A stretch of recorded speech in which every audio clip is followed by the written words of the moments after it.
Hello?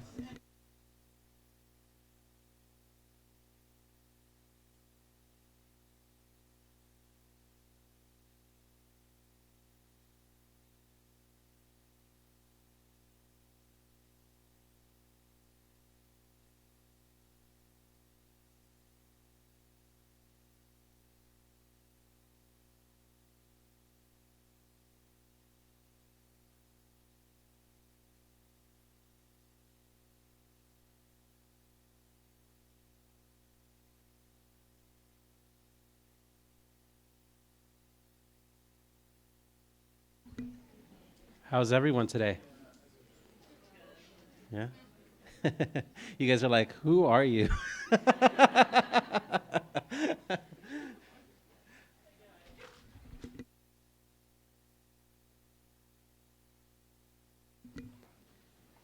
um, oh, yeah. I'm going to be introduced. Hold on. Uh, Hey guys. So a couple of years ago, I was invited to a academic comic conference out in Boston, um, which I thought was very cool. And I had just picked up this book, maybe like 2 weeks before. It was Lowriders in Space. It doesn't always show up in the comic book stores because Chronicle publishes it, but I thought it was just amazing. And then I saw the list of people that I was going to get to be on panel with, and I kind of flipped my wig because it was Raoul III, who I'd just fallen in love with. And then I went and I heard this just amazing speaker, and I thought, my students need to hear this guy. So here he is, Raul Gonzalez. Thank you very much. Thank you. All right. How is everyone? So I've asked you that already. I'm so excited to be here. This is my first time out to Minneapolis. I had a super long walk last night. I almost blew out my knee. But I had a book signing yesterday at this Barnes & Noble's way out somewhere, far, far away. And I walked back, and it was really nice. You guys have a beautiful city here. A lot to do. You know, I love coming to different cities because I don't know what it is. Is it the same with you guys? Like where you go to a different city and you start trying to imagine yourself living at the spot? Like, what would I do if I could live here, you know? And I got to say, there's a lot of really beautiful things happening. So thank you so much for welcoming me and for the invitation. And I guess I'll get started with my talk. I'm going to start. Hold on. Let me see if I can figure this thing out. Oh, there it is. I like starting with this image. All right? So my name is Raul Gonzalez. And I've pretty much known that I was going to be an artist since I was a young kid. You know, I've kept a sketchbook maybe since I was 8 years old. And I grew up in a border town. I grew up in El Paso, Texas, and Juarez, Mexico. And I spent most of my time, almost every day, hopping on the bus with my mom or walking over the border to go to Juarez, Mexico. And I loved Juarez. You would immediately see this difference from one country to the next, you know? The smells, the type of wheeling and dealing that was happening there. But most of the day, I would spend in a puesto. You guys know what a puesto is? So a puesto, a lot of hands. A puesto is a booth, you know? And my grandparents would sell all manner of things. They would sell, for instance, my abuelito would sell sarapes, sombreros, and basically, he would sell the idea of Mexico to tourists, you know? And that was awesome. I love listening to my grandfather speak in his broken English to people and convince them to buy a sarape, you know, or a maraca, or my toys. A lot of kids, you know, they collect G.I. Joe or Transformers, you know? My toys when I was a boy were these toads, and these toads were dressed up in uniforms like mariachi outfits. You guys know what a mariachi is? More hands, good. And what was awesome about these toads is that some would come with a guitar, others would be playing a trumpet, and I had them all. I had the whole entire collection. And the toads were actually real dehydrated toads. And so somebody had made a beautiful little mariachi uniform for each and every one of them. Anyhow, I kept a sketchbook and I would draw all of my favorite things. I would draw the mountains, the nopales, just things that I found interesting. But I didn't know what to do with my artwork, you know? I was like, because one, there was nobody around me who was an artist. And I remember one day, my life completely changed when my dad sent me to get him the newspaper. And I took a long walk to get there, and it's really hot in El Paso, you know, 120 degrees, like the soles of my shoes were melting to the asphalt, stuff like that, you know. Weathermen, for instance, would fry eggs right on the sidewalk just to show us how hot it was.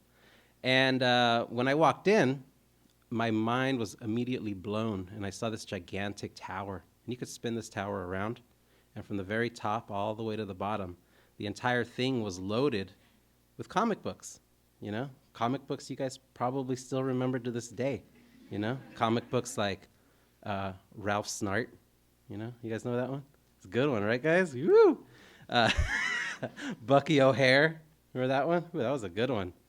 You guys are like, what in the world are you talking about, sir? But then there were other ones like Spider-Man, Batman, you know, Jim Aparo, Norm Brave, Fogel. So many comic book artist names that I just do not know how to pronounce. That's okay. And I started to take these books home with me, you know? Really, I would take them home with me. What was great about the Sunday newspaper is that there was this wonderful, the Sunday newspaper was really thick, and there was a great coupon section in it. And I learned that if the newspaper was just a few millimeters thicker, the 7-Eleven guy wouldn't recognize that I had stuffed it full of comic books. So that was pretty awesome. I'll walk out of here in handcuffs, right? Jesus Christ, that'd be horrible. Mom, who would I call? Would I call my mom? Is that were to happen? I don't know. Anyway, what I started to do is I became immediately obsessed with these books, as you can tell. And I would copy all of my favorite images onto pieces of paper, you know? And before long, I had notebooks and notebooks and notebooks filled with drawings that I had copied from my favorite artist at the time. And that right there was my favorite hero. I've always loved like superheroes that were kind of like the monsters, you know? The outcasts, so the Thing, the Incredible Hulk, the Swamp Thing, Man-Thing. Those were the characters that I was really drawn to. And this is a picture of me. My parents, right before they wallpapered this wall, said, go ahead, you could make a big drawing on it. And now that when I look back on this thing, and since I also do a lot of gallery and museum exhibitions, I learned that even at a young age, I was already pretty good at incorporating found objects into my work. All right, so that was my quick intro. Anyway, I'm going to talk about 3 different things, okay? So, one, you guys are all young art students. You're probably wondering, how in the world do we make it, right? You guys ever wonder that? You guys ever like wake up in a cold sweat? Be like, oh, how do I make something happen for myself? I'm going to talk about a little bit about what I did when I moved to Boston 16 years ago. Then I'm going to show you guys a little bit about my fine art, so stuff that I've done for galleries and museums, okay? And then I'm going to talk to you about my comic books, my graphic novels that I create with Kathy Camper and Chronicle Books. What do you think? Yeah. All right. So I'm going to tell you guys a little bit about what the strategies that I would employ as a young artist in the city of Boston, okay? Some of these, when I think back on them, I'm like, man, what the hell were you thinking? These are stupid and silly. But you know what? I'm here today, so it must have worked, right? Okay, so one thing that I would do is every community that we live in, there are incredibly talented people that we sit next to each and every day, right? And not all of these people are doing the exact same thing that you are. You know what I mean? Some of them are dancers, some are actors, some are musicians, some are really good at organizations, you know? And these people are all very important members of your community. And so when I came to Boston, I was like, oh my God, there's so much going on here. There are book publishers. There are rock and roll stars. There's all sorts of amazing things. I want to be a part of this community. And so I said, but how in the world do I get my name out there? How do I get people to pay attention to me, you know? And so I started doing, I found out where there were a lot of things happening. I found out where there were galleries. I found out where some of the local publishers were, and I made a list. I found out where all of the indie newspapers were. There are not too many of those around anymore. But I found out where all of these places were. And I started to do something that I call SPD. Do you guys know what that means? All right, it's called Strategic Public Drawing. And I would I would go out to all of these places, and I wanted just to create comic books or children's books for kids, you know. And so I would sit there with this gigantic drawing. This drawing was like 18 by 24 inches, something like that. And I would sit there and I would start to draw, hoping, praying that somebody would tap me on my shoulder and say, "Hey, a kid, that's a really cool drawing." And invite me to do something for them, you know? And, well, it didn't happen exactly like that, but little things started to happen, you know? For instance, if I was working at a coffee shop, one of the baristas or coffee makers, sandwich artists, whatever they call them nowadays, would tap me on the shoulder and say, "Hey, that's a really cool drawing. Would you like to exhibit your artwork in this place?" And what do you think I would say? Hell yeah, of course, that sounds awesome. But here's the thing. And I started to have to rethink my process because I wanted to be a comic artist. I wanted to be a illustrator, but I started to wonder, well, would these little drawings work well on a wall? You know, and so I had to start thinking about how I could incorporate and make artwork that would look nice in a coffee shop. So I was really scared at the time. And so I asked my friends. By the way, one of my heroes, Kurt Vonnegut, he said, a great way to be happy in this life is to join a gang. Yeah, it's true. So I asked a gang. I created a gang. And this gang, oh yeah, that's another drawing that I would work on. These are all in the trash. This was my gang right here. This is the Miracle Five. I said, guys, let's get together and make art exhibitions at all of these places that are asking me to exhibit artwork at. And I didn't know how to fill a space, but I knew that 5 of us could definitely fill a space. And I knew that if we all worked together, we could make something that was pretty cohesive, you know, and looked like it was all made by one person or one team. And so since I was a comic book guy, I decided that we should call ourselves the Miracle Five. And there was 5 of us in the group, and that's all of us right there. By the way, extra credit points, no faculty, to whoever can guess the source material for this image. If you guys can't figure it out, oh man, you got a lot of studying to do. And yeah, you got it, dude. Awesome. Okay, yeah, this is Fantastic Four. Good job. So the reason I chose it, since we were new on the streets, you know, we screen printed a few hundred of these posters, and late one night, we went out on our bikes and we just wheat pasted the entire city, Cambridge, Somerville, Boston, with these posters. And I love the fact that we were very cocky even at a young age, you know. It says the world's greatest art show right at the top. You might as well, you know, what do you have to lose? Just be the best right from the get-go. And so there I am on the floor. My hero was Sarabot.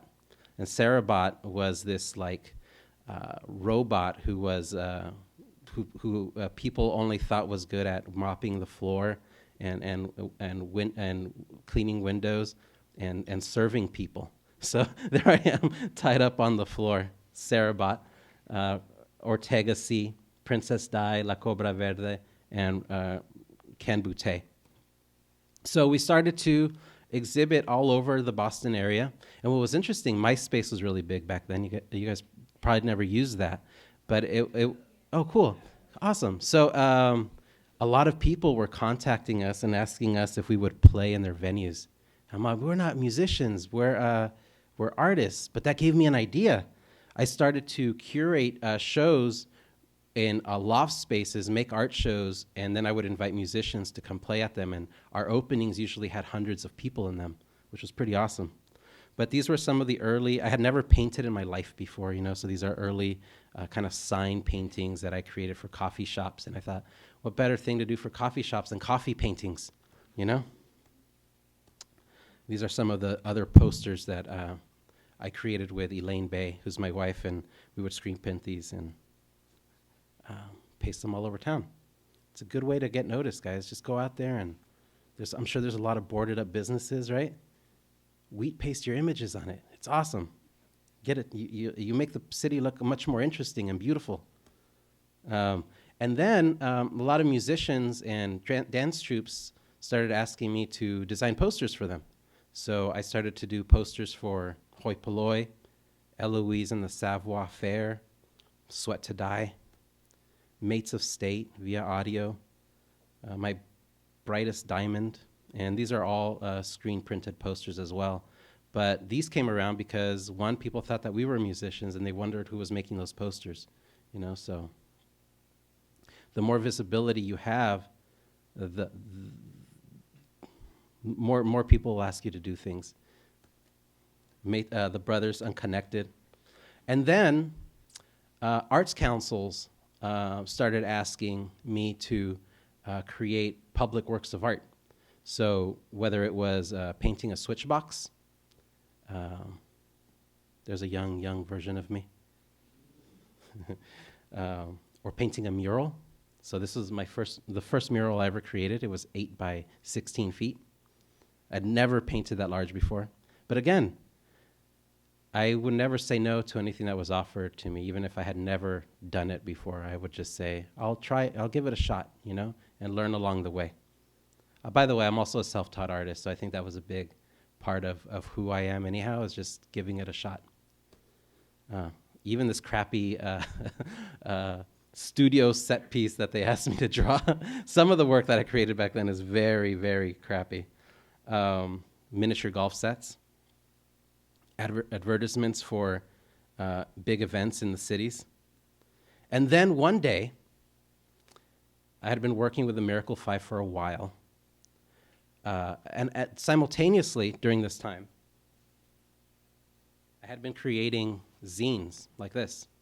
I was drawing comic books, and I was stapling them together, and I was sending them out to people that I admired or wanted to work with, And because of these zines, I was also teaching a lot of after-school programs. So I would go to underrepresented neighborhoods or libraries, and I would teach kids how to draw comic books.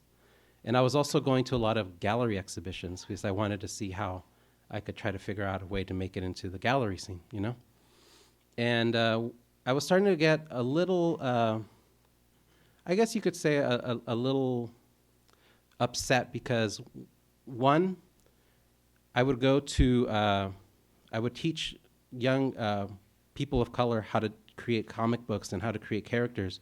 And whenever I would ask them, these young kids, to draw characters or design characters, they would never draw characters that look like them, They would always draw characters that were the characters that they had been introduced to since they were kids. So if a kid was a Mexican, he would immediately start drawing a white character with blonde hair, And it made me wonder, why are these kids not seeing themselves as heroes? Why aren't they thinking that they could be the lead in their stories? And I started knowing that it was because they had never seen themselves represented in that way. And then the same went for the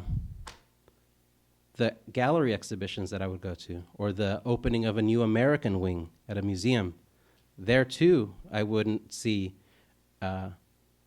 people of color or minorities being represented in any way.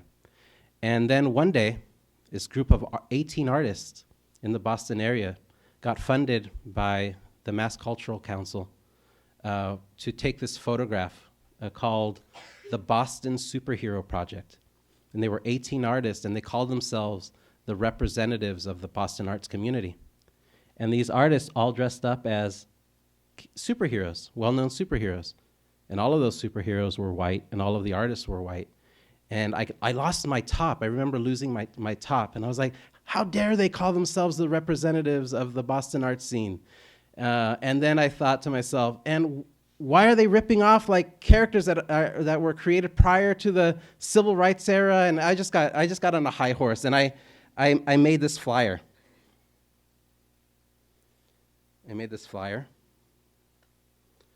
And it was called, when it comes to drawing, painting, and sculpture, Professor X, who organized everything, finds that the best superhero artists are white.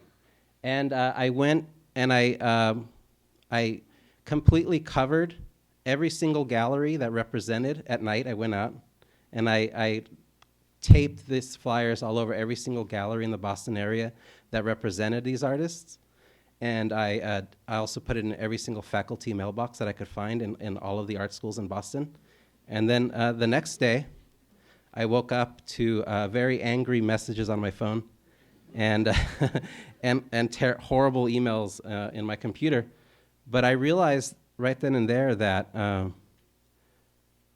I could begin to, that it was very easy to upset the status quo, and that I began to really focus on making artwork that talked about such things. And this is my first, I guess you could say, serious body of work that's coming up next that I started making directly after I was outcasted from the Boston area.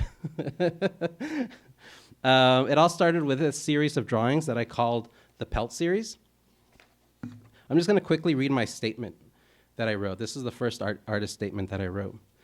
And the drawings in the Pelt series showcase scalped heads, confused buffalo, and buffalo pelts in the outer limits of knowledge. The heads signify fictional characters called Indians, as they have been drawn by cartoonists and animators over the years. The drawings themselves resemble romanticized versions of the West, as depicted by Frederick Remington, Louis L'Amour, and John Ford, and they are combined with the wide-eyed innocence of a Walt Disney production. Cartoon characters are like water in that they can take any form that we imagine for them, as well as survive any treatment. They have been dehumanized and can therefore be tortured and humiliated without any lasting degree of guilt or consequence before disappearing from our memories altogether. So I started working on this series here. And this series, I was really inspired by the folk art gallery in the Museum of Fine Arts in Boston. I really loved the age of the paper, the stains in wallpapers, and also the way the artists that had been producing the work were self-taught, just like myself. So this is a buffalo encountering two of his friends.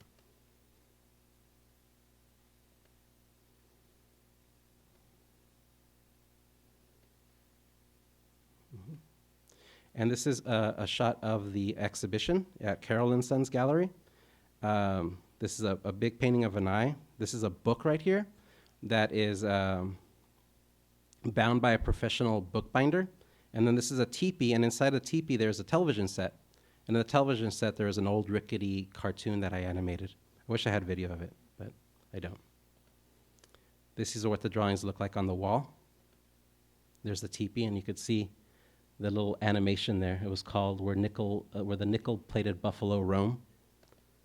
And inside of the book housed 25 original paintings.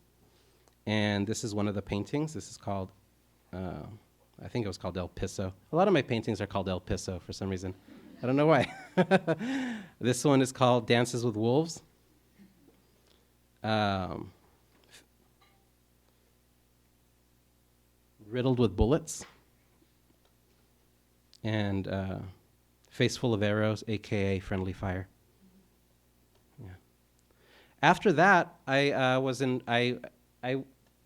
won a few contemporary art awards with this exhibition, and suddenly I was being invited to exhibit my work in galleries all across the United States, from San Francisco Art Institute to museum exhibitions, and I was finally able to create work that was site specific, and I started to focus my attention on my border town of El Paso, Texas, and Juarez, Mexico, and specifically a lot of the problems that had overtaken the city while I was away.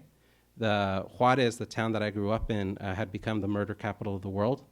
Plus, there was a lot of talk about building a wall, like there is now, on the border.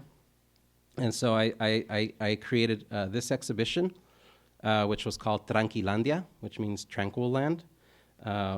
And these are very large drawings and paintings using both found objects, video, sound, and other things like that. But I will talk to you about specific pieces in the work, in the exhibition. I started, there's another side of it. So it was a very big, expansive gallery. I started with this piece here. This piece is called Bienvenidos, which means welcome. And it's kind of a portrait of my father, who was a janitor when he first, when I was a young boy. And he would always come home incredibly tired. And it shows him sweeping away things that are keeping him down, all of these like stereotypical images that are used to define what it means to be Mexican. So there's like a little Speedy Gonzalez and things like that. And he's kind of swirled by this like cartoon fight cloud, which is like a dust cloud. And then this is a gigantic coat hanger that I had made to hang the drawing. One of the reasons why I started using these like handmade materials to hang my drawings with is that since I was working in galleries now, a lot of the works that I saw were framed. And I remember looking to frame some of these works and realizing that there was no way in hell that I could afford framing costs. So I said, well, what can I do to hang these works? And so I started to make like giant coat hangers or these shelves to help display the work, and I really think it added a lot to the drawings themselves. This is a drawing called Everybody Eats Here, and it shows a street dog. I love street dogs. When I was a boy, my grandmother would feed them scraps at the end of every workday, and the dogs always looked really run down, but day after day, they would find a way to survive out on the streets, And a lot of people, this is a... By the way, there's a little homage here to this cartoonist named Harold Gray. Do you guys know who Harold Gray is? He is the creator of this cartoon character named Annie, and as you can see, this little orphan dog has just like white pupils like Annie did. On top are framed drawings. This is how I keep a sketchbook. I just draw images that just kind of pop into my head. The top of that shelf has like a bunch of framed drawings on it. This is a drawing called A Wake-Up Call. It's about, I think it's like 3 by 6 feet or something. But I was referring to the way a lot of young Mexican men were being killed in the city of Juarez. There was about 70 murders a day happening there, which is a lot. Most of the deaths were young men, 16, 18 years old. And I know that a lot of them were just going out there incredibly brave, not really thinking, and then just being killed off like it didn't matter. And so I drew this drawing called Wake Up Call, and it shows 3 roosters, or 1 rooster being strangled by this head. And this is a memory from childhood. I loved roosters since I was a boy. My grandmother had them in her backyard. And I would always wonder, though, why she always had a different roosters in her backyard. There was always like this rotating cast of roosters, right? And I remember one day I came over, and my Uncle Charlie had been fighting the roosters. That's why there was a rotating cast of them. And he was holding a rooster by the neck. And as he spoke to the man whose rooster had just defeated his, he was slowly swinging his rooster, his nearly dead rooster, by the neck, going back and forth like a pendulum. And before long, and I remember this because it plays back in my head in slow motion, the body of the rooster was flying in one direction as he handed the head of the rooster off to the man who had just defeated his. Yeah, it's a good bedtime story, right, guys? This is a piece called Born Again. The character itself is this kind of like cartoon version of one of my favorite cartoons as a kid, which was Mario Moreno Cantinflas. And he had this little cartoon where he would educate you. And so I kind of use his face as a way to draw a lot of characters, because I love Cantinflas and I love the way that he would be drawn. And this is a boy who has just witnessed, it's called Born Again, not because this person has accepted the Lord Jesus Christ into their heart, but because they are witnessing something that is immediately changing them, you know? And it's not a pleasant thing. They are looking at something that, from one moment to the next, turns them into a completely different person. And that is happening in places all over the world, but I was thinking specifically about my border town. And also how lucky I was to not have to live through something like that. These are some of the objects up on the shelf. I also use found objects. These are sheets that I found. And this is a really a sad piece, but it references the thousands of missing women who have gone missing in Juarez and who are found wrapped up in sheets. They're known as las encobijadas. And these are portraits of the hairdos that I found from missing posters. Yeah. All right, so I won't talk about that piece, but that was part of the exhibition. The Disco Head All-Stars, it was called. Let me see. So this is another exhibition, and this one's called, I don't remember what this one was called, but it all starts with that fountain piece in the middle there. The gallery reminded me of a Mexican courtyard, so I wanted to put a fountain in the middle there. And my wife, Elaine Bay, made the sculptural piece in the middle, and I will talk to you guys a little bit about that. But it all starts off with this like floating plaque, which was right at the front as you walked in. And this piece is also called Bienvenidos, in parentheses, you are now leaving. And it's a combination of both a Mexican and a United States flag.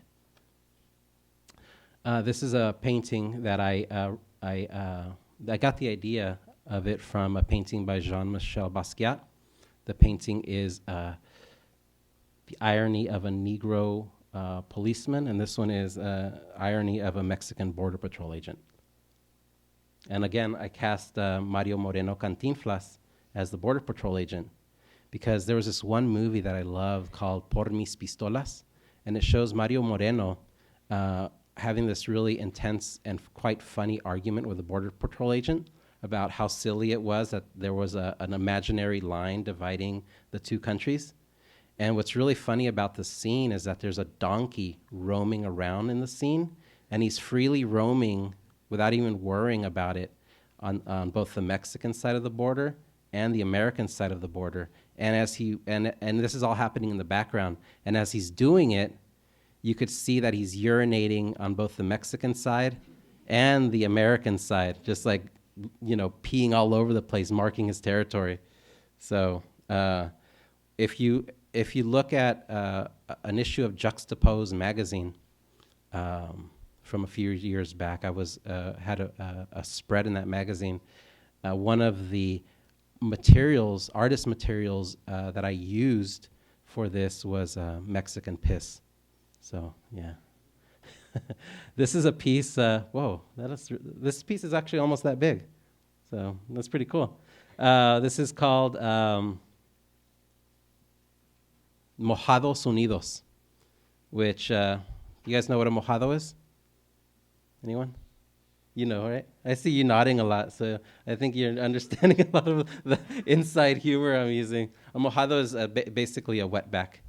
And I was thinking to myself as I was riding through Boston, which is really a very segregated city, where was the place where I could go and actually see all of the people that make the city work, you know?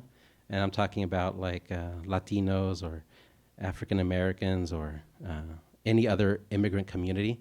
Where is the place where I can actually go and be surrounded by all of the people that truly make up the city, you know? And usually the place where I could find the wetbacks, the immigrants, is in public transportation, so the buses or the train systems. And so this bus represents basically the ships that are used to bring people back and forth to their jobs. I have a Mojados Unidos shirt available, by the way, if you guys are interested. It's pretty cool. It's using the Border Patrol logo. Instead of United States, it says Mojados Unidos. And how many of you like cult films? You guys recognize where this is from? Oh man, you're good. You're good. Yes, absolutely. It's the Warriors, the amazing film directed by Walter Hill. I was trying to keep track of all of the cartels and people who benefit from drug money in my mind, and so I remembered that poster because that poster beautifully divided all of the gangs of New York into groups and into their signifiers. And these, at the time, these were all of the people who were kind of running Mexico, you know? So you had the government, the federales in the middle there. You had the Sinaloa cartel. You had los Zetas. You had los Aztecas, the Juarense cartel. All of these cartels, and also people who benefit and made a lot of money from drug money. So you have Bank of America, who helped launder a lot of drug money, Wachovia Bank, and on and on. So this painting is about 6 by 6 feet, and it almost killed me because I didn't think I was going to finish it in time. Yeah, all right. So this is the sculptural piece in the middle here, and a portrait of Benito Juarez. Whenever anybody says Juarez now, they think about all the violence. So this is a portrait of the president who was considered a hero, whose name has now been defaced because of the corruption and the violence. And so I painted this portrait in the style of Diego Rivera. And then I had another artist come in after I was done with it, take it to another room. And I said, just go to town and deface it for me. And this is what they returned to me. Looks pretty cool, right? I like all those swirly lines. Okay. So now the next thing I would love to talk to you about is some of the comic book work that I do. But before I do that, I would like to know if you have any questions in regard to some of the artwork that you've just seen, because we're going to start talking about comic books next, which is a little different than this stuff here. So, yes.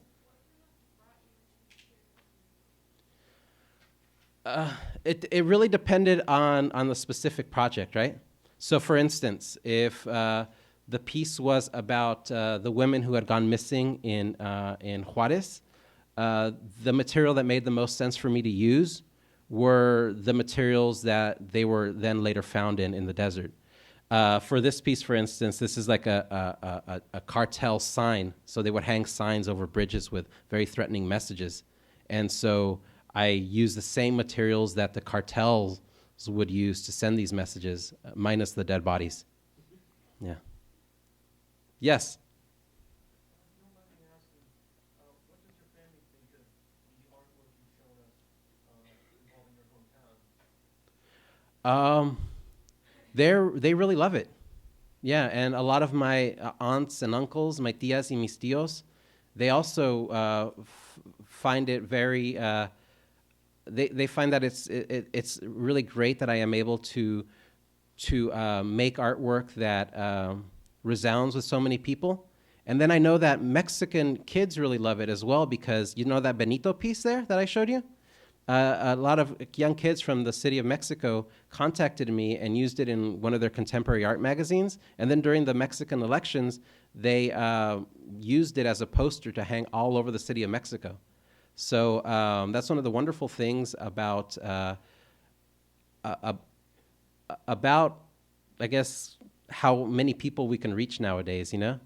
But I also think it's interesting that I never, when I was a kid, once I started getting into the Marvel comic books, never once did I ever reflect on my culture or who I was or my origin up until I moved to Boston and realized that there was just this gaping hole in art history where there has been no representation for so many cultures that make up the diversity within our country. Yeah. Yes. First of all, thank you for amazing work. Beautiful. Thank you. Smart, powerful, engaging, timely, etc., etc. But I want to ask you a question that perhaps you were asked on occasion about the Buffalo Native American Yes. work that you begin with.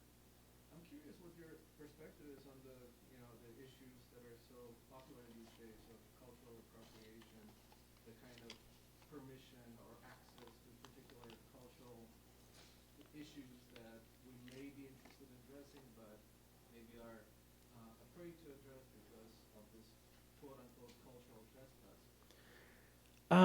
That's a great question, and I feel that if you are doing your research and if you are putting forth your artwork or your statement with enough passion and enough research, you shouldn't worry too much about it. But if you are creating something and you have no real idea of the source material or what some of how that imagery might be offensive to somebody, then your artwork is not going to have is going to be taken in a completely incorrect manner, maybe angering communities, and rightfully so, which happens in the case of the Redskins logo, right? Or the Blackhawks logo. But when you are using maybe that imagery within the context of your artwork and you are referencing how that has been offensive to people, then I don't feel that you should be concerned about feelings that you might hurt or people that you may anger, because then you can sit down with somebody and have a conversation about it. And conversations are a great way to come to terms and to understand why these things might be hurtful, So I don't know if that answered the question, but It's a difficult issue. yeah. Especially with the Native American culture. Yeah. Because those are the peoples who have been taken advantage of, Mm-hmm. utilized for sexual. Yes, absolutely. Yes.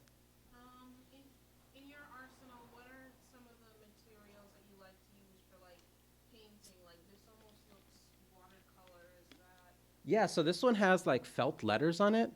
Again, I have this really cool cockpit at home. And I really call it like my cockpit because I love when you look at the cockpit of an airplane and how tight it is. But mine is just filled with all sorts of things, and sometimes I'll reach for the watercolor or the oil stick or the crayons or anything that can make a wonderful mark. Even some of my later work, which I haven't shown here, which is I'll even use for the buildup of stains and surface tension. My son, who was like 3 or 4, he would just come with a big pen and start to mark over everything. And I thought that was pretty fantastic. So I just like life to happen to my work, Anything that happens can happen. And I don't know if you can see it, but towards the bottom here, there's all of these like scribble scrabble. And so my son, I call him, at the time when he had like no control over his arms, I called him my little Cy Twombly. Yeah. Yeah, so is that good for this, guys? Or any last questions? Anyone? All right. Let's talk about comic books now. What do you say? Okay, cool. So I feel very fortunate that I am able to work within both the fine art and now book publishing because I really enjoy the differences in the audiences that are being reached, right? And now that I'm working in children's book publishing, There's nothing better, and believe me, you don't have an if you can draw in front of a bunch of like 8-year-olds, you're like immediately like Superman, you know? It's so awesome. Now where is this damn thing? I will find it. Huh? Who said that? What's that? Oh, no manga. I'm not going to do any live drawing here. That'd be awesome.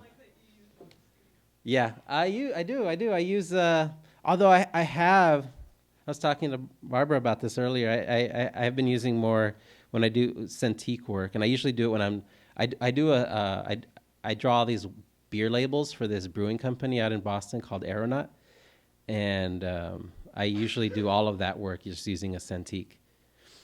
But what was I saying? Oh yes, comic books. How did that happen? So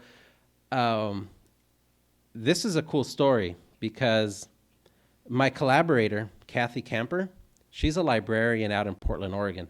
I live way the hell out in Boston, so we're like an entire, country apart. It's like a long distance. But the world's a very small place, It really is. You're going to end up running into people like, there's a guy who might be here. Mark Schoening here? He said he might be here. I guess he didn't come. Liar. What a liar. But, the world's a small place, and people end up moving all over the world, right? So what was really great is that I had been making, while all of this stuff was happening, I kept making little zines. This is my latest zine that I just made. It's called El Pan del Cada Día. It's I bought myself a risograph machine, and so now I have like this little printer that I can just make all of these little books with, and this is a collection of my drawings, and each one of them opens up to be like this little poster, so you can hang 4 posters. But one of my zines, I would hang out with people we would just hang out and draw comic books together. You guys probably do a lot of that yourselves, right? It's a great thing to do. You should keep doing it because nothing will motivate you to keep making artwork than the buddy sitting down next to you making artwork, And especially if you're trying to make an anthology together, and you're like I would make anthologies with friends. Like one of them was called Future Robot Magazine. That was all about science fiction stories. Another one was called Bloody Horror, and that was all scary stories, And we would just sit around making comic books together and talking about comics. And I hung out with this one guy, a super talented cartoonist, one of the best cartoonists. His name's Dave Kirsch, right? Who here knows Dave Kirsch? He's great, right? Isn't he good? He's so good. But anyhow, he told me about Kathy Camper, and he was working with Kathy Camper on a project. And it was this weird, like, 1970s era a science fiction story, and the main character I remember would wear corduroy and had a tweed jacket and a 70s mustache, looked like a porn star. Or the way they used to look back in the day when there was soundtracks. And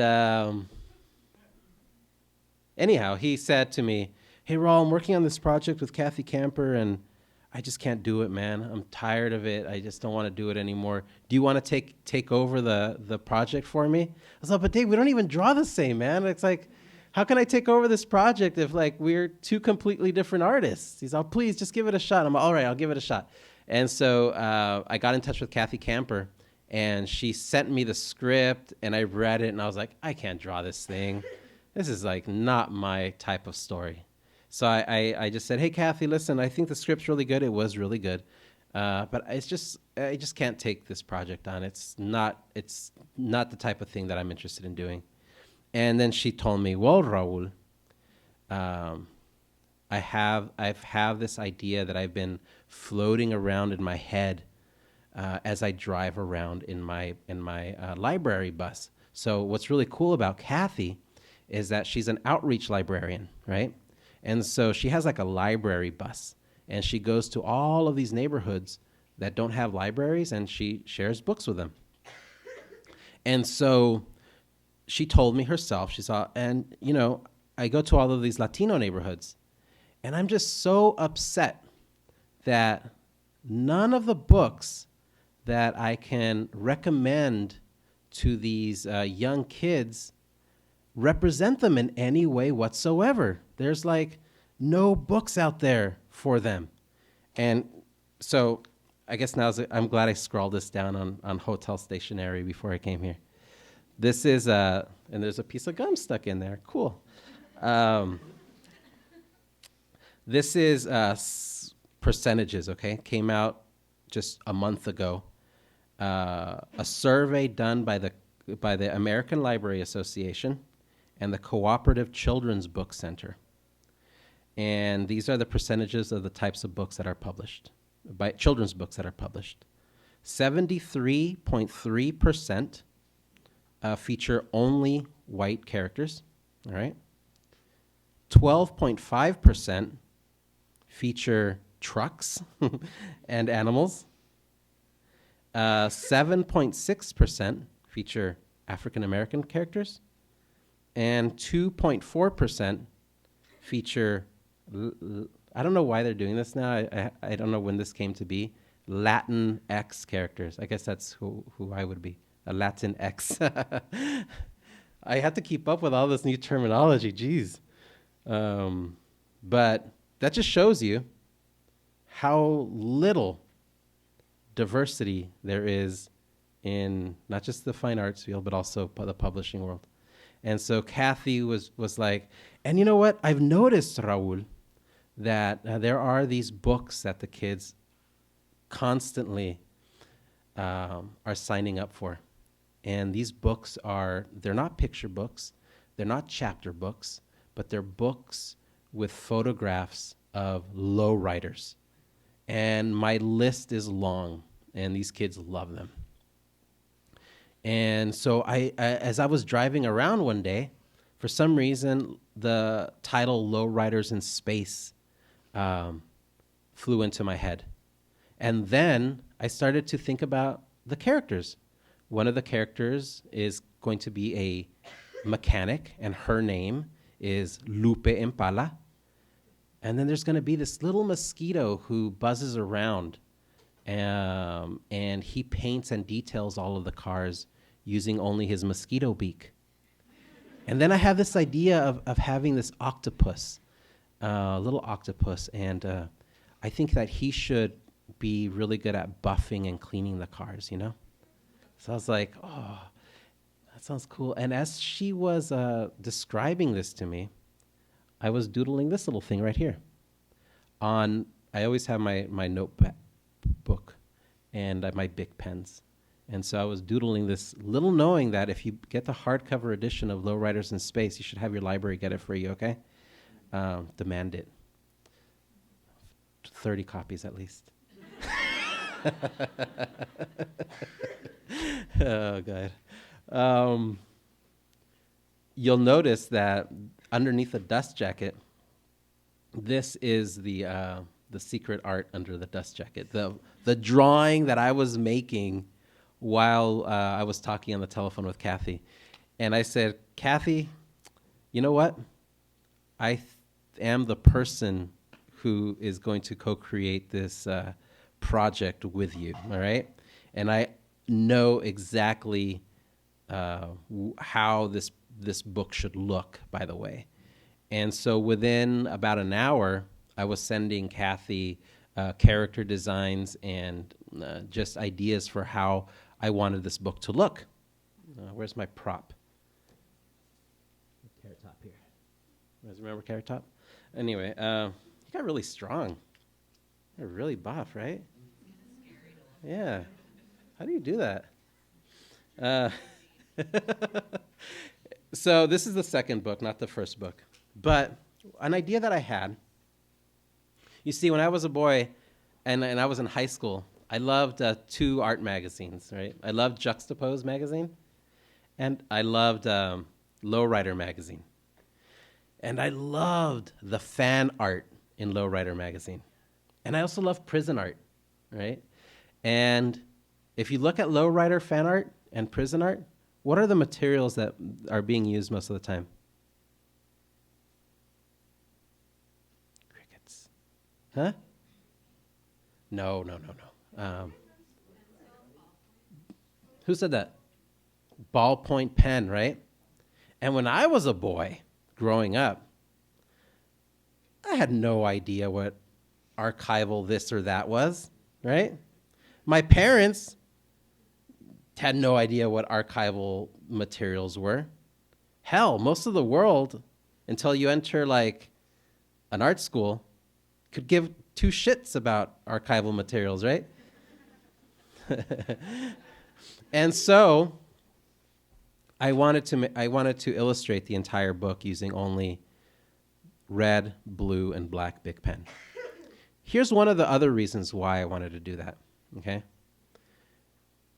There are, how should I put this? Okay, so artwork can be, the art world could be one that is very intimidating to people, you know?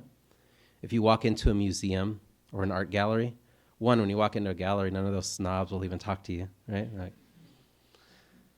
And then two, when you walk into a museum, everything looks so polished and clean, and everything's done with materials that are beyond reach for so many people out there. Don't you think? Oil paints, and nowadays it's like, who knows? There's all sorts of things. Videos and all technology that most people can't even get their hands on. And so a lot of people just immediately, I love seeing eyes rolling to the backs of their heads and nodding off. It's pretty cool. Like, zombie. So a lot of people, I feel, get turned away from becoming artists because they don't feel that it's possible for them, because they don't feel that they can become those artists because they don't have access to those materials, you know? And so we're missing out on so many people that would add a brand new voice to our art community if they had it in their minds that they could become an artist, you know? And so I wanted to draw this book using only Bic pens because I know that when little boys and girls look at this, they will be able to understand immediately the types of materials that I used. And do they have these materials? Absolutely. You know, I would even find them with strange business names on them. Group Insurance Services of Texas, or all sorts of things. And so that was my approach to how to create the artwork.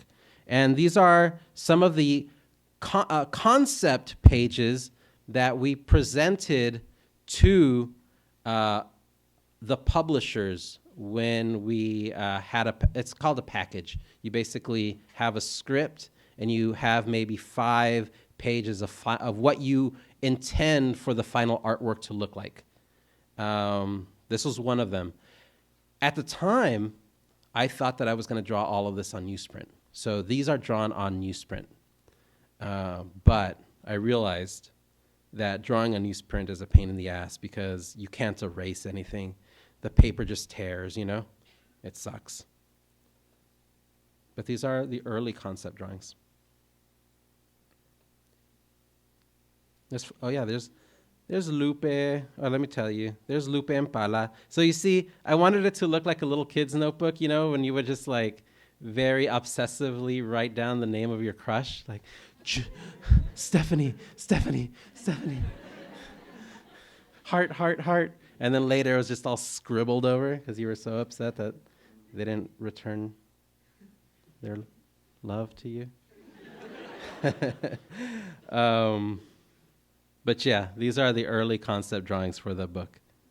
Another thing that I was able to add to the book, being a Latino, I was able to add like a lot of cultural reference to the visual aspect of the work. So everything from Lupe Impala's kind of chola look to Flapjack's El Chavo del Ocho hat, and Eladio Malaria's mosquito wings actually being the coattails of a zoot suit.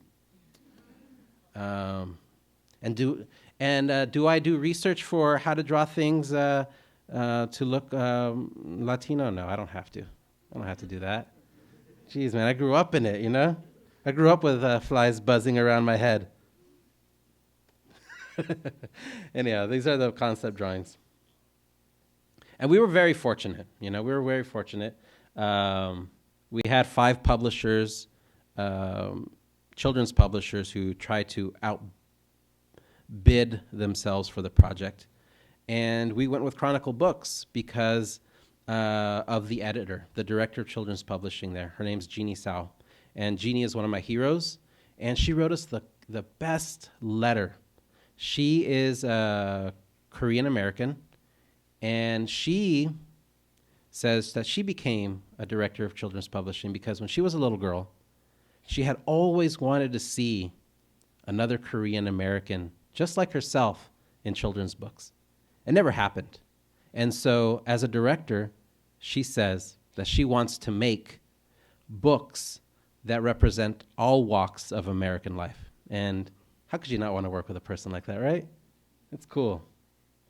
So this is what the final artwork looked like for, this is one of the pages from the first volume of the book. And you can see a little things changed. I no longer drew it on newsprint, but I was still using the big pen, the blue, the black, and the red. Every book that you begin starts off with a lot of concept drawings. So for this book, I just knowing that it was going to take place in the underworld, that it was going to have this guy named Mictlantecutli who got really upset if you mispronounced his name. It was going to be full of Aztec imagery, things like that. I just started to draw, you know, and I usually fill like half of a sketchbook with drawings that will end up informing the rest of the book. So this is a sun, you know. This is my villain. His name is Mictlantecutli, and Zelonen, whose name I probably mispronouncing. But Mictlantecutli loves to collect bones and eyeballs. And so I gave him a chest plate full of eyes, and his cape is the trailing optic nerves from his chest plate. Plus, I've always wanted to be a villain. And I'm a pretty mischievous guy, you know? You could tell by that flyer that I did and all sorts of other things I've done in my life. But so I gave him my hairdo.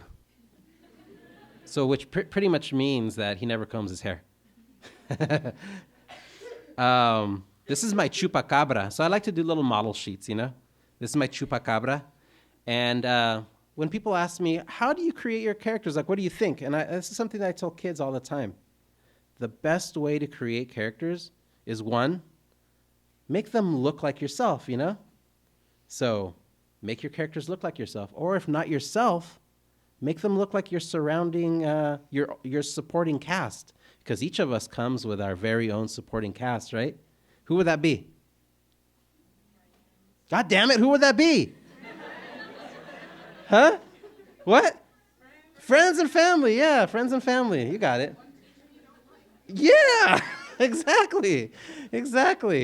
Names not mentioned. So use that. And I promise you that immediately, if you do that, your comic book will really begin to look a lot more like the place that you live in, you know? You'll immediately have a much more interesting grouping of people.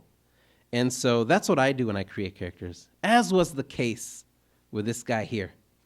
How am I doing for time? I'm a rambler, so it's 2:05. I've been going on for more than an hour. I'll just tell you this, and then we'll wrap it up. Does that sound good? Okay. So this is a Chewy Chupas. That's what I named my Chupacabra, Chewy Chupas, which means Chewy sucks.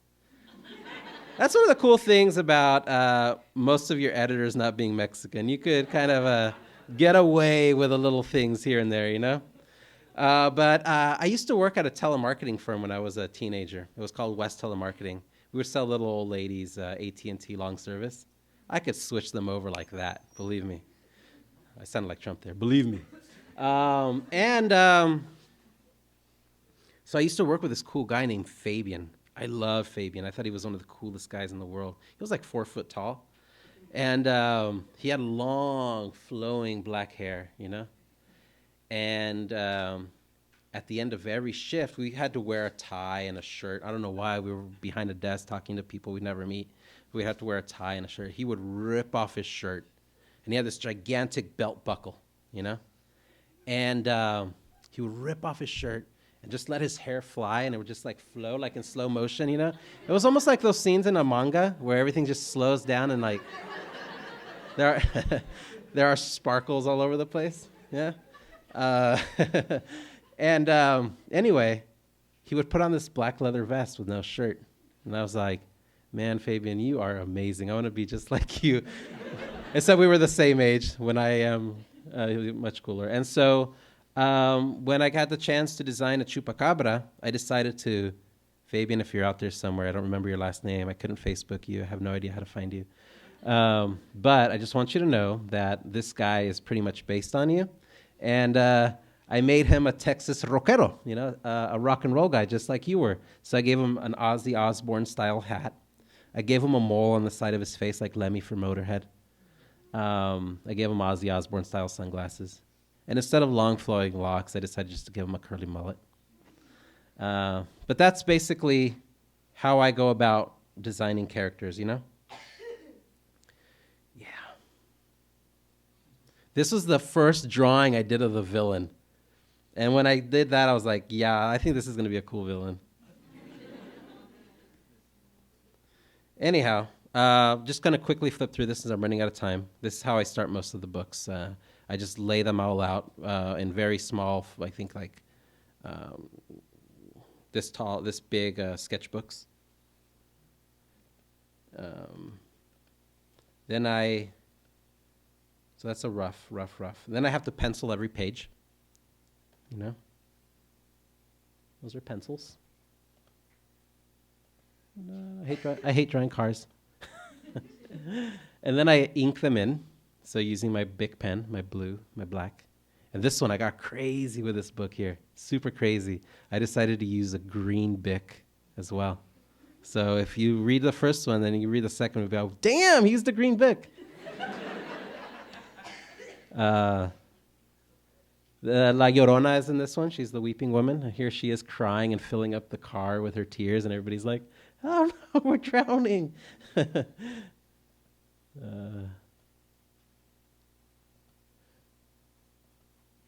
These are the overlays. So I then shrink the pages down to 8.5 by 11, and using my state-of-the-art light box, I just begin to color it in.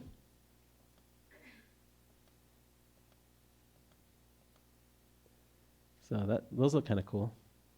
And then I start to do fun little things, like I start to design like end papers. So this is a skull pattern that I drew. I was going to just draw one skull and then make a repeat pattern out of it, but I got lazy to scan in that one skull, and then I decided to just draw them all differently.